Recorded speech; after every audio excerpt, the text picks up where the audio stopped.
CAPF AC के लिए जो हम प्रीवियस ईयर पेपर सोल्व कर रहे हैं, उसमें इकोनॉमी में आज हम 2017 के जो क्वेश्चंस आए हुए हैं उनको सोल्व करेंगे। इसमें टोटल आपके 9 क्वेश्चंस हैं। तो क्वेश्चन नंबर ऑफ क्वेश्चंस आपके वैरी करते रहते हैं। किसी ईयर में देखोगे कि आप 15 क्वेश्चन भी हैं, किसी ईयर में आप इनफैक्ट देखोगे 20 प्लस क्वेश्चंस भी हैं, किसी में आप देखोगे 6-7 क्वेश्चंस ही हैं। But always remember every question is important. So इसमें फर्स्ट क्वेश्चन देखेंगे। अब देखो, ये क्वेश्चन फॉर एग्जांपल 2017 में पूछा गया, तो मे बी आज लगेगा कि क्वेश्चन का रिलेवेंस नहीं है, लेकिन आज आप इसको अलग तरीके से चीजों को, न्यू इंफॉर्मेशन जो ऐड हुए हैं उनके आधार पे देखना है। तो ये कह रहा है, which one of the following statements about प्रधानमंत्री उज्ज्वला योजना इज नॉट करेक्ट। तो ये उज्ज्वला योजना जो है वो आपका एलपीजी कनेक्शन से रिलेटेड है, जो लिक्विफाइड पेट्रोलियम गैस है, जो किरोसिन मुक्त और जो काउ डंग, वुड और ये सब जो conventional sources of energy use करते हो जिससे बहुत अधिक पॉल्यूशन होता है, तो उस पॉल्यूशन को कम करने के लिए हमने ये किया है कि आपको जो यूज करना है वो अधिक से अधिक एलपीजी यूज करना। अब जो एबल हैं वो अपना खुद पे कर सकते हैं, लेकिन जो एबल नहीं है उनके लिए गवर्नमेंट ने स्कीम लाया है कि जो बीपीएल फैमिली हैं और उसमें से बहुत सारे कैटेगरी हैं, जैसे एससी एसटी हैं, या फिर टी गार्डन में जो वर्क करने वाले वो डुएलर्स हैं वो हैं, या फिर एससीसीसी जो social education, socially and economically backward section है उनके लिए। तो करा it is a social welfare scheme to provide LPG connection in BPL households. Yes, सही है। The scheme was launched in the year 2015. Actually ये जो है आपका मई 2016 में ये लागू हुआ। अब एक क्वेश्चन आपसे ये भी पूछ सकता है कि इस जो स्कीम है ये इसका नोडल मिनिस्ट्री कौन है, तो ये ministry of petroleum and natural gas है इसका। अब ये देखो, ये आंसर आपका हो गया क्योंकि ये गलत है, ये मई 2016 में लॉन्च हुआ था, तो ये गलत हो गया, यही आंसर हमारा हो गया। लेकिन अब देखो, वर्तमान कंटेक्स्ट में ये भी आंसर गलत है, ये भी ऑप्शन गलत है, लेकिन तब उस समय जो ये ऑप्शन सही था। सी ऑप्शन क्या है, the government has set A target of 5 crore LPG connection under the योजना। नो, एक्चुअली ये जो है 8 करोड़, 5 करोड़ इनिशियली रखा गया, फिर इसको 8 करोड़ कर दिया गया। अब 8 करोड़ टारगेट पूरा हो गया, 8 करोड़ के बाद 1.6 करोड़ एक्स्ट्रा टारगेट रखा गया, यानी टोटल अभी 9.6 करोड़ का। तो ये आपका उस समय सही था जब क्वेश्चन पूछा गया था, लेकिन आज के केस में ये गलत है। The objective of the scheme is to safeguard the health of women and children by providing them with clean cooking fuel. Yes, ये सही है।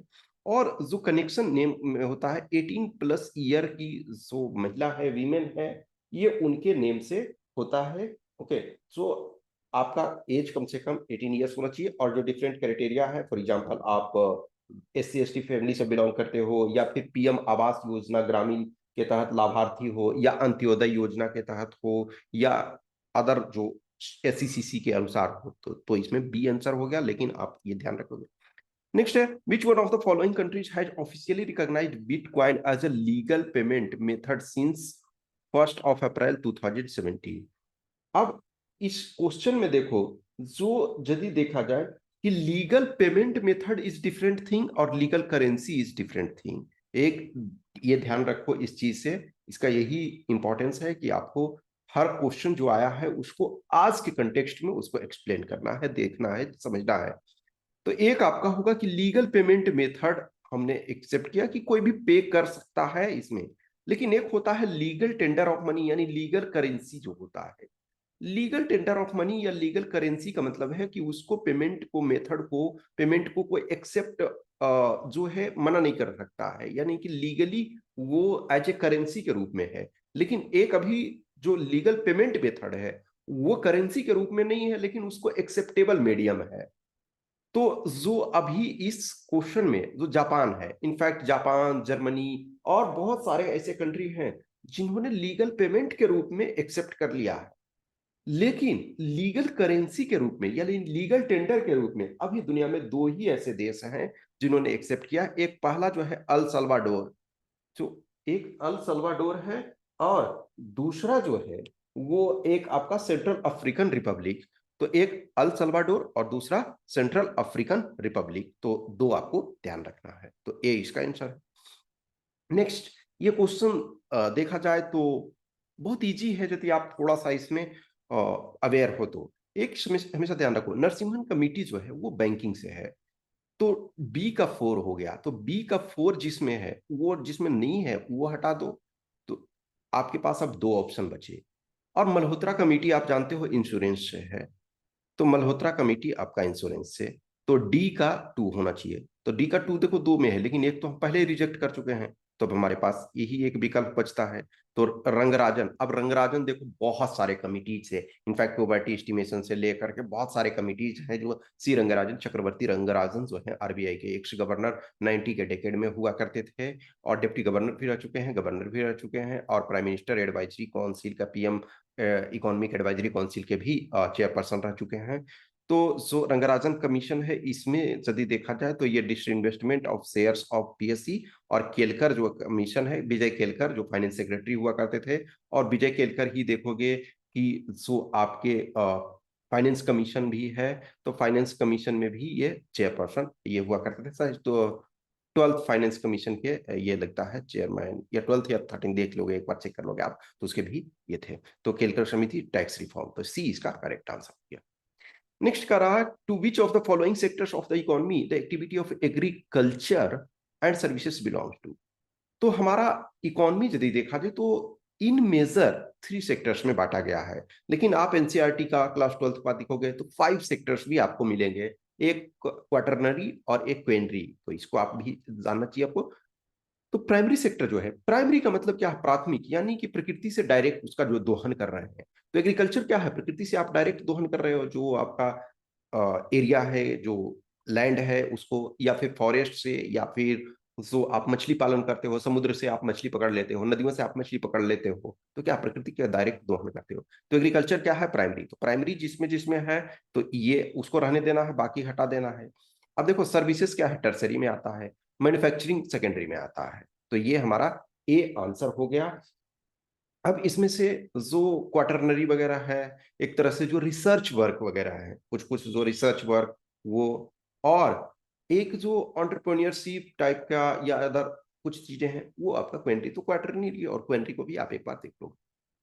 नेक्स्ट आपका है question number 5, which one of the following statements about Sukanya Samriddhi scheme is not correct. Not correct देखोगे कि बहुत सारे आज के डेट में क्वेश्चन पूछे जाते हैं।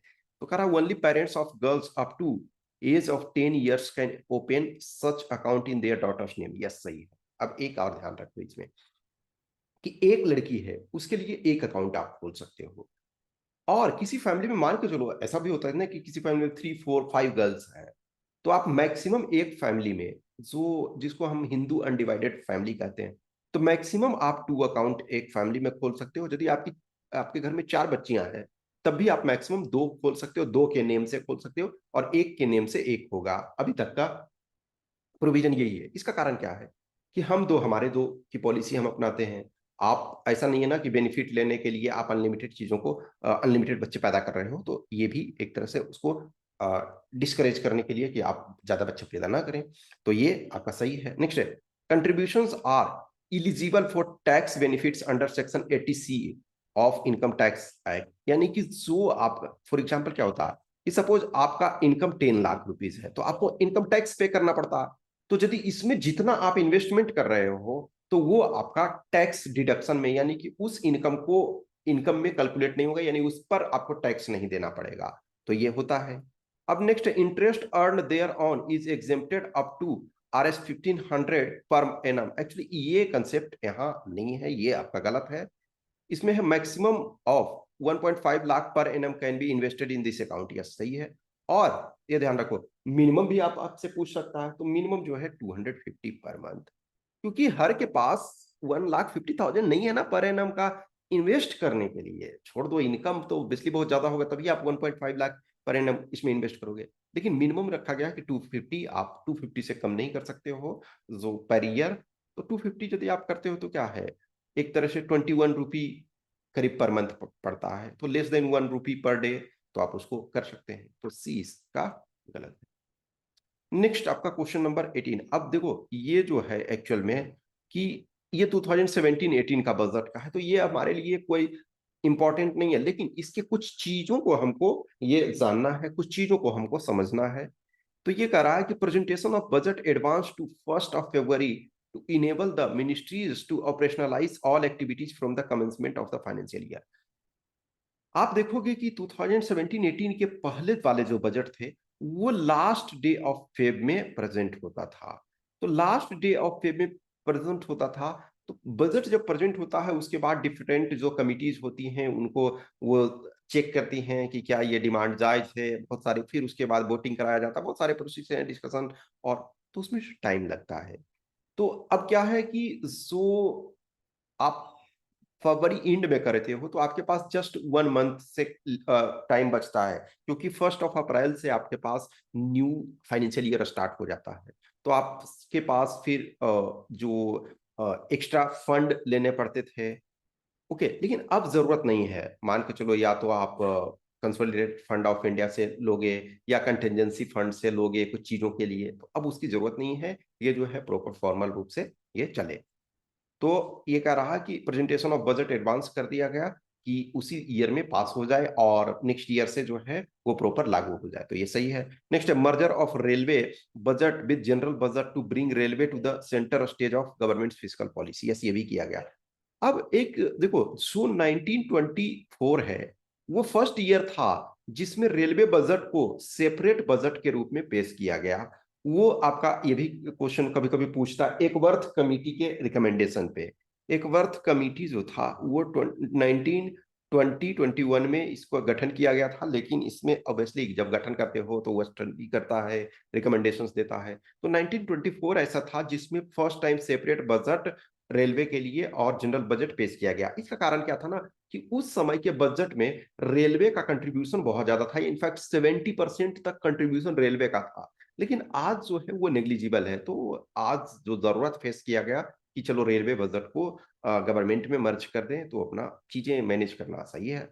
तो सेकंड भी सही है। Next, removal of plan and non plan classification of expenditure to facilitate a holistic view of allocations for sectors and ministry, ये भी देखो, जब प्लानिंग कमीशन चल रहा था, तो यानी प्लान चल रहा था, तो जो आपका 12th प्लान है, ये हम ऑलरेडी डिस्कस कर चुके हैं। 12th प्लान जो आपका था वो 2012 से लेकर के 2017 तक आपका चला। तो 2017 में देखो कि 31 मार्च 2017 को प्लानिंग फिनिश हो गया। तो अब प्लानिंग और नॉन प्लान, यानी कि जो प्लानिंग कमीशन जिस एक्सपेंडिचर को रिकमेंड करता था उसको प्लानिंग प्लान एक्सपेंडिचर कहते थे, और जो प्लानिंग कमीशन रिकमेंड नहीं कर रहा उसको नॉन प्लान एक्सपेंडिचर में हम ये डिवाइड करते हैं। तो जो 2017 का जो बजट था 2017-18, तो उसमें चूंकि प्लानिंग कमीशन अब नहीं रहा, उसके जगह नीति आयोग आ गया, और जो 12th 5 ईयर प्लान था वो 2017 में इंड हो गया। तो हमने प्लान और नॉन प्लान एक्सपेंडिचर को खत्म कर दिया और जो revenue expenditure and capital expenditure के रूप में डिवाइड किया। अब तो ये सी हो गया। रेवेन्यू एक्सपेंडिचर और कैपिटल एक्सपेंडिचर क्या, कि जो डे टू डे आप 1 ईयर के में करते हो खर्च, तो वो आपका रेवेन्यू एक्सपेंडिचर में होता है। जैसे फॉर एग्जांपल किसी स्टाफ को आप सैलरी पे कर रहे हो तो रेवेन्यू एक्सपेंडिचर है। कहीं मान के चलो कि कुछ रिपेयर वर्क है या कुछ एक्सीजेंसी आ गया, जैसे कहीं अर्थक्वेक आ गया, सुनामी आ गया, कुछ इंसिडेंट ऐसे हुए जिसमें आपको उस ईयर में एक्सपेंडिचर करना है, तो उसको रेवेन्यू एक्सपेंडिचर कहते हैं। और जो कैपिटल एक्सपेंडिचर, मान के चलो कि आपको नेशनल हाईवे बनाना है, एक्सप्रेसवे बनाना है, एयरपोर्ट डेवलप करना है या इंडस्ट्री स्टेब्लिश करना है, तो वो आपका कैपिटल एक्सपेंडिचर में आएगा। तो सी इसका करेक्ट आंसर है। क्वेश्चन नंबर 7 देखोगे कि during which one of the following years was the total investment maximum. Investment क्या है, कि जो भी आप इकोनॉमी में, एक आप आईकॉर नाम सुने होंगे, पहले सीओआर था, यानी कि कैपिटल आउटपुट रेशियो। एक कैपिटल आउटपुट रेशियो था, बाद में इसको आईकॉर कर दिया गया, यानी इंक्रीमेंटल कैपिटल आउटपुट रेशियो। तो जो कैपिटल आउटपुट रेशियो होता है कि यानी कि कितना परसेंट आप जीडीपी का एक्सपेंडिचर करते हो तो 1 यूनिट जीडीपी बढ़ेगा। अब मान के चलो कि हमने 100 रुपी इन्वेस्ट किया। अब उस 100 रुपी पे सपोज करो कि उस पे जस्ट 3 रुपी का हमको लाभ मिल रहा है, तो इसका मतलब है ना कि ये इन्वेस्टमेंट बहुत घटिया इन्वेस्टमेंट है, क्योंकि हम इसको फिक्स डिपॉजिट में भी रखें तो हमें सपोज 5.5% या 6% या 7% या 8%, डिपेंडिंग ऑन हम किस बैंक में रखते हैं, तो यदि हमको 6% मिल रहा है, बैंक में रखें, वहां कोई रिस्क नहीं है, अब हम इन्वेस्टमेंट करें तो 3% मिल रहा, इसका मतलब है ये बहुत प्रॉब्लम है। अब हाँ, इसमें से सपोज 20% हमको मिल रहा, इसका मतलब है सही है। तो जो कैपिटल आउटपुट रेशियो क्या होगा कि यानी कि 5 प्रति 5 यूनिट पर हमको 1 यूनिट मिल रहा है। अब आइकॉर का है कि इंक्रीमेंटल, यानी कि पहले हमारा जो है कि सपोज करो कि 28% हम इन्वेस्टमेंट कर रहे थे जीडीपी का, तो हमें सपोज 5% मिल रहा था जो आउटपुट। अब हम एक्स्ट्रा कितना करें कि 1 मोर यूनिट हमें मिले, तो अब हम आइकॉर को करते हैं, क्योंकि certain fix number of percentage of GDP expenditure आप हमेशा करते हो। तो जो इसमें से दिया हुआ है कि टोटल इन्वेस्टमेंट मैक्सिमम 2019-20 में। अब यदि देखा जाए तो 2014-15 जब से नरेंद्र मोदी गवर्नमेंट ने एक तरह से पावर में आई है, तब से जो हाईएस्ट परसेंटेज ऑफ जीडीपी जो है एक्सपेंडिचर हमारा इन्वेस्टमेंट जो है एक तरह से वो आपका 2014-15 में किया गया था, यानी कि जिस ईयर में मोदी गवर्नमेंट सत्ता में आई, उस समय जो है हाईएस्ट जीडीपी का जो एक्सपेंडिचर था, तो वो कितना था 34% के आसपास। और जो लेटेस्ट डेटा हमारे पास है 2021 वाला, तो 2021-22 का, क्योंकि 22-23 जो है अभी फाइनल उसका डेटा कंपाइलेशन जो होगा वो मार्च जब एंड करेगा उसके बाद, तो इसमें से जो ये था आपका वो 31.18% जीडीपी का हमने एक्सपेंडिचर किया, तो इसका आंसर डी हो गया। तो ये कुछ चीजें आपको जानना चाहिए। नेक्स्ट क्वेश्चन नंबर 8 करा कि which one of the following countries has been ranked as the least corrupt country in the corruption perception index release by Transparency International. अब ये देखो, इसी में जो देखोगे कि एक क्वेश्चन आपसे पूछ सकता है कि जो करप्शन परसेप्शन इंडेक्स है वो कौन जारी करता है, तो ऑब्वियसली है ट्रांसपेरेंसी इंटरनेशनल जारी करता है। अब एक ऑप्शन रह सकता है कि एनुअली इट इज या बाय एनुअली, तो एनुअली ये जारी करता है। तो जो लेटेस्ट हमारा है, और एक और चीज है, इसमें जो फाइनेंशियल ईयर होता है, जैसे देखो हर कंट्री जो है और हर ऑर्गेनाइजेशन जो है डिफरेंट फाइनेंशियल ईयर को कैलकुलेट करता है। तो फॉर एग्जांपल जो हमारा ये वाला है, जो ट्रांसपेरेंसी इंटरनेशनल है, वो जो ईयर कैलकुलेट करता है वो 1 मई से लेकर के 30 अप्रैल तक। तो जो लेटेस्ट हमारा है यानी कि ये 1 मई 2021 से लेकर के 30 अप्रैल 2022 तक, उसके अनुसार जो है वो आपका डेनमार्क है, ठीक है ना। लेकिन इस वाले में भी आपका जो है 2016 जो है, तो उसके आधार पर भी डेनमार्क ही है, और जो लेटेस्ट आपका है उसके आधार पर भी डेनमार्क ही है।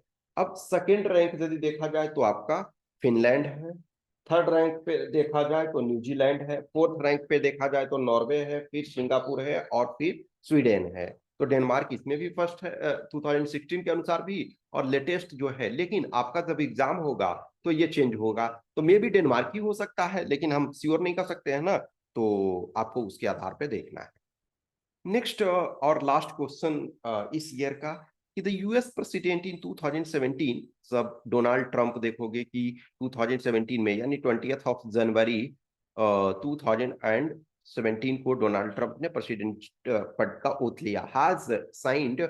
और उसके बाद देखोगे फिर आपके जो बाइडेन आ गए हैं। तो जो US president in 2017 has signed an executive order for US withdrawal from a trade organization for the Pacific region. Pacific means प्रशांत क्षेत्र में identify the organization among from among the following। तो Asia Pacific economic forum से नहीं, उन्होंने corporation से नहीं किया, इसे ट्रांस पैसिफिक पार्टनरशिप से उन्होंने किया। और free trade agreement of the Asia Pacific no, regional RCEP no. तो ये आपका बी है। तो ये आपके 9 क्वेश्चन हैं। हर क्वेश्चन में मे बी वो क्वेश्चन उस कंटेक्स्ट में जब पूछा गया था, लेकिन आज के डेट में आपको क्या करना है कि प्रेजेंट कंटेक्स्ट को देखते हुए, प्रेजेंट सिचुएशन को देखते हुए, प्रेजेंट केस में आपका इससे क्या रिलेवेंस है, उसके आधार पे आपको ये उस पर वर्क करना है। कुछ भी क्वेश्चन क्यूरी डाउट है तो आप कमेंट बॉक्स में कमेंट करो, या फिर हमें इस व्हाट्सएप नंबर 8527146498 और टेलीग्राम नंबर 7404909669 पे मैसेज कर सकते हो। Okay, thank you.